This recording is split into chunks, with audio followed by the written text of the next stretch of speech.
पाकिस्तान के दबाव पर चीन, ईरान और तुर्की और सऊदी अरब समेत कई मुल्कों ने बांग्लादेश को आज़ाद बिल्कुल भी तस्लीम नहीं किया था।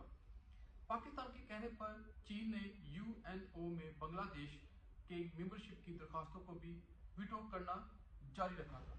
इसी तरह इंदिरा गांधी और शेख मुजीब पर दबाव आ गया और वो बांग्लादेश की आज़ाद कानूनी हैसियत मनवाने के लिए पाकिस्तान से कोई डील नहीं कर पा रही थी। जून 1972 में भुट्टो भारतीय शहर शिमला पहुंचे और इनके वफद में इनकी बेटी बेनजीर भुट्टो और 92 लोग तकरीबन इनके एक डेलीगेशन था, वो वहां पे पहुंचे।